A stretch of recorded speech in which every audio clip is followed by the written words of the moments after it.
Welcome to day 1 of 7 Days of Ancestral Wisdom. I'm Rebecca, the creative Wuxing Witch, and I hold the threshold between worlds as a sovereign guide through life's transitions and the liminal space between the living, the dead, and the divine. We begin today, the 13th of April, on a fire snake remove day with Phoenix energy. This is a day of purification, and I want you to hold that word for a moment, purification, because everything that comes through today is moving through that lens. The resonance of what comes through is not limited to the day of the transmission. Whenever you receive this, whenever these words find you, this message is for you right now in the moment that you are listening. The fire snake carries the energy of the phoenix. What burns away removes all that has been dimming your light, so that what remains is what is truly yours to shine in its purest essence. This fire is also the governing energy of Period 9, amplifying the energy of illumination, joy, and transformation all at once. In the sky, we have that powerful Aries stellium, while the moon shifts from Aquarius to Pisces. Mars meets Neptune, calling for you to act from a vision that isn't fully formed yet. To move before you have all the answers, to trust what you can sense, even when you cannot see clearly beyond the next step. Venus is in a harmonious sextile to Jupiter, meaning that whatever you are willing to release today, whatever you remove or let go of, makes room for you to receive your expansion. We are also in the final month of the spring season in the Chinese calendar. The seeds that are meant to grow, the dreams, the desires, the new ways of being, they need to be germinating now. Because when we move into fire season in May, whatever hasn't begun to take root will struggle to survive the heat and the pressure that is coming. So, what is it that actually needs to be released today? The ancestors speak clearly on this. It is everything that was handed to you without your consent. The shoulds, the obligations, the projections of who you were supposed to become, the patterns of survival that were never yours to begin with. They were inherited because at the time they were necessary. They kept those who came before you safe. They kept the lineage alive.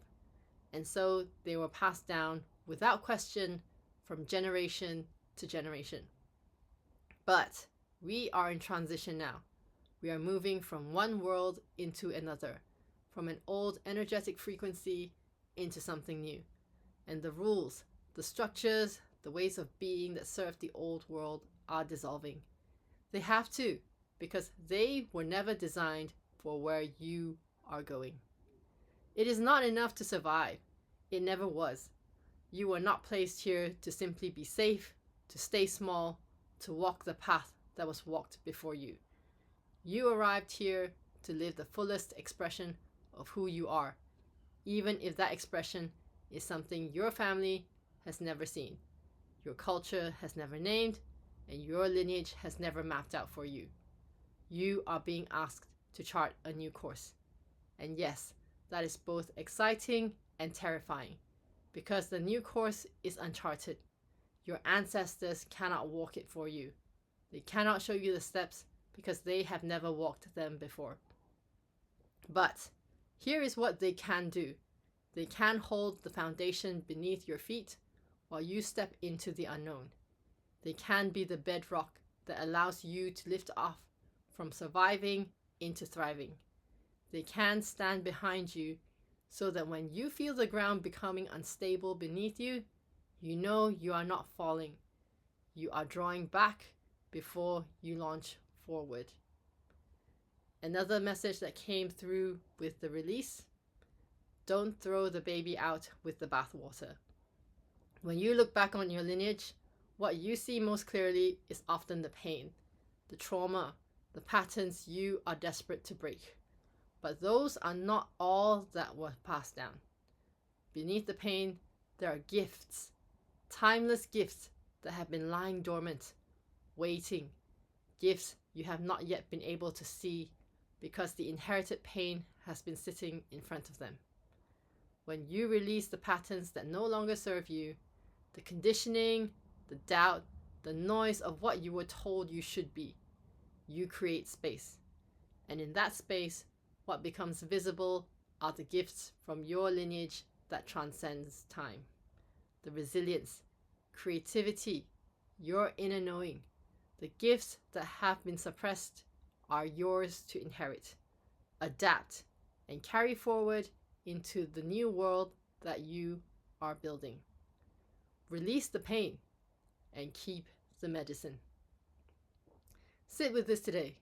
What is one inherited pattern, belief, or obligation that you know in your body that is no longer yours to carry? And when you release it, what is the gift behind it that is waiting to be seen? Today is a day of purification, of fire, of clearing the ground, the seeds inside of you, your dreams, your desires, the life you know you are here to live. They need this clearing. Your path is yours to chart, and your ancestors are not asking you to walk the road that they've walked. They are asking you to walk yours. Walk boldly into the fire. Be forged by it. Move into territory that they have never seen, with the gifts they gave you and the courage that is entirely your own.